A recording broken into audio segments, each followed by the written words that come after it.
Hello students of BTech third year. हमने इसके पहले देखा था शैलो बिन और डीप बिन हम किसे कहेंगे, उसकी डेफिनेशन देखा था। ये बहुत ही इंपॉर्टेंट क्वेश्चन है आज का। शैलो बिन और डीप बिन में कभी कभी जो डिफरेंस है वो पूछ लेता है एग्जामिनेशन में। तो आज हम देखेंगे शैलो बिन और डीप बिन में क्या डिफरेंस है। तो एक तरफ हम लिखते हैं शैलो बिन और एक तरफ लिखते हैं डीप बिन।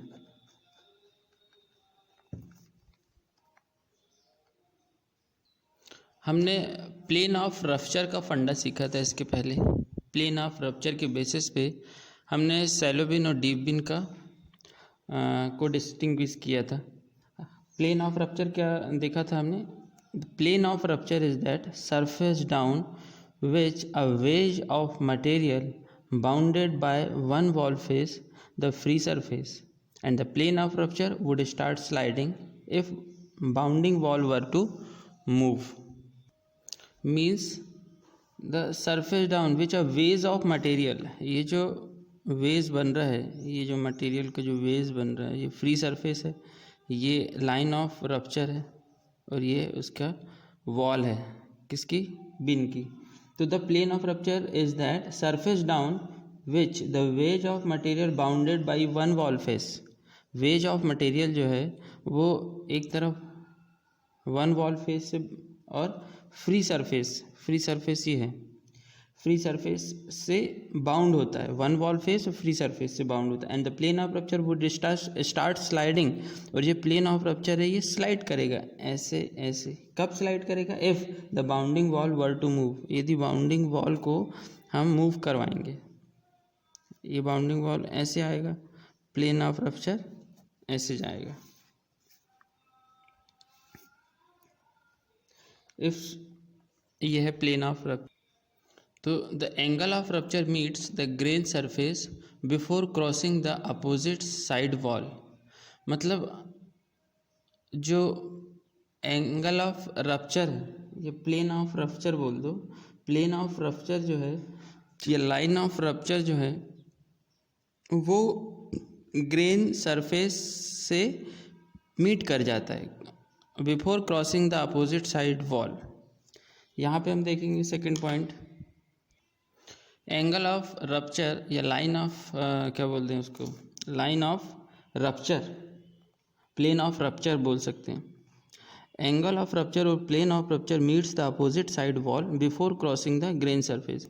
ग्रेन सरफेस को मीट करने के एंगल ऑफ रप्चर जो है वो अपोजिट साइड वॉल को क्या कर जाएगी? मीट कर जाएगी ग्रेन सरफेस के को मीट करने के पहले। तो हम उसको क्या बोलेंगे? डीप बिन बोलेंगे। ये देखिए यहाँ पे ये जो प्लेन ऑफ रप्चर है या लाइन ऑफ रप्चर है या एंगल ऑफ रप्चर बोलते हैं इसको, ये जो फ्री सरफेस है इसके पहले ही ये अपोजिट साइड वॉल को मीट कर गई, ये स्ट्राइक कर गई। यहाँ पे जो है लाइन ऑफ रप्चर, ये फ्री सरफेस ऑफ ग्रेन को स्ट्राइक कर गई before the striking off opposite side wall. तो हम इसको क्या बोलेंगे? शैलो बिन, और इसको बोलेंगे डीप बिन। सेकेंड पॉइंट देखते हैं हम, depth of grain is less than और equal to the equivalent diameter.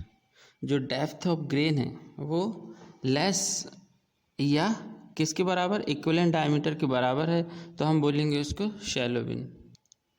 इसमें देख लेते हैं सेकेंड पॉइंट डीप बिन में, depth of grain is greater than the equivalent diameter.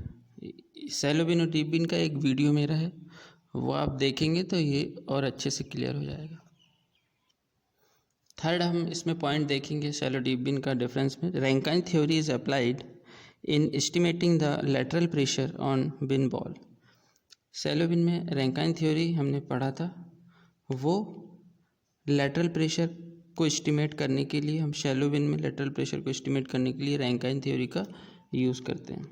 इसमें थर्ड पॉइंट देखते हैं, इसमें हम देखेंगे कि जैनसिन्स थ्योरी जो है वो एप्लीकेबल होती है लेटरल प्रेशर निकालने में डीप बिन में। हम जैनसिन्स थ्योरी का नेक्स्ट वीडियो में इसका डेरिवेशन देखेंगे। इसमें हम ये देखते हैं कि शैलो बिन में हम फैक्टर ऑफ सेफ्टी लेके चलते हैं। Factor of safety shallow bin में फैक्टर ऑफ सेफ्टी लेके नहीं चलते हैं, factor of safety is not taken into account. But deep bin में जो है हम 3 to 4 times factor of safety लेके चलते हैं, या यूँ कह दें हम कि high factor of safety is considered in calculating the pressure in deep bin. High deep bin में हम देख रहे हैं हाई फैक्टर ऑफ सेफ्टी, वो भी कितनी होती है 3 to 4 times is considered in calculating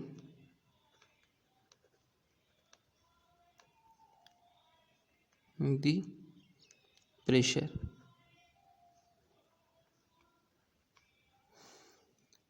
तो ये हमारे शैलो बिन और डीप बिन के डिफरेंस के ये 4 पॉइंट्स हो गए।